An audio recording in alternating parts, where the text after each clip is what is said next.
नमस्कार, आप देख रहे हैं न्यूज इंडिया 9 टीवी, जहां खबरें मिलती हैं सबसे पहले। नासिक से इस वक्त की बड़ी खबर सामने आई है। गायकवाड़ हॉल के पीछे नासड़ी नदी किनारे जिलेटिन जैसी विस्फोटक सामग्री मिलने से इलाके में हड़कंप मच गया। जैसे ही मुंबई नाका पुलिस को इस घटना की जानकारी मिली, तुरंत पुलिस टीम और बम स्क्वाड मौके पर पहुंची। विस्फोटक को सुरक्षित कर लिया गया है और पूरे इलाके की सर्चिंग जारी है।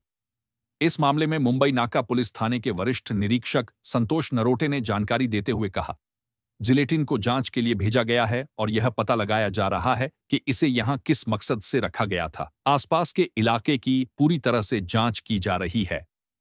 फिलहाल पुलिस ने मामले की जांच शुरू कर दी है और सुरक्षा को देखते हुए इलाके में सतर्कता बढ़ा दी गई है। लोगों से अपील की गई है कि अफवाहों पर ध्यान न दें और किसी भी संदिग्ध गतिविधि की सूचना तुरंत पुलिस को दें। वीडियो को लाइक, शेयर और चैनल को सब्सक्राइब करना ना भूलें। रिपोर्टर जुबैर पटेल के साथ फिरोज पठान, नासिक।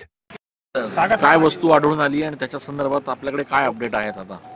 आज जागरूक नागरिकांमुळे नासर्डी नदी जी आहे गायकवाड सभागृहाच्या जवळची, त्या ठिकाणी काही म्हणजे ज्वलनशील पदार्थ आहे अशी खबर मिळाल्यामुळे मी तात्काळ घटनास्थळी पोहोचलो स्टाफसह आणि या ठिकाणी BDS टीम बोलून घेतली मी, ज्यामध्ये त्यांचा डॉग स्क्वॉड देखील होतो आणि त्यांच्याकडून त्याची पाहणी केली असता सदरच्या ज्या कांड्या आहेत, ज्या संशयित ह्या जिलेटिनच्या कांड्या आहेत, ज्या कमर्शियल यूजसाठी वापरतात, जे खाणकाम वगैरे जे करतो आपण त्या कमर्शियल यूजसाठी वापरतात आणि या ठिकाणी कोणी अज्ञात व्यक्तीने या ठिकाणी टाकलेलं आहे। याबाबत 2 पंचसमक्ष पंचनामा करून ताब्यात घेणार आहोत आम्ही आता आणि योग्य ती कायदेशीर कारवाई करणार आहोत।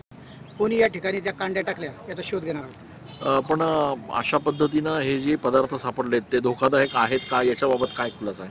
आता BDS ची टीम आली तरी धोकादायक तर सध्या नाही आहे, म्हणजे ते एक्सपायर आहेत असं सांगतात ते, परंतु तरी देखील निष्काळजीपणे अशा वस्तू टाकणं हा निष्काळजीपणा आहे। असा ज्वलनशील पदार्थ निष्काळजीपणे टाकणे हा गुन्हाच आहे। त्याच्यामुळे आम्ही गुन्हा दाखल करून कायदेशीर कारवाई करणार आहोत। परिसरात जे काही CCTV आहे त्याच्या माध्यमातून काही आपण मदत घेणार आहात का? अगदी बरोबर आहे, या ठिकाणी CCTV लागलेले आहेत। CCTVची मदत नक्कीच होईल आम्हाला आणि लवकरच हे कोणी केलेलं आहे कृत्य त्याबद्दल आम्ही बोलणार आहोत।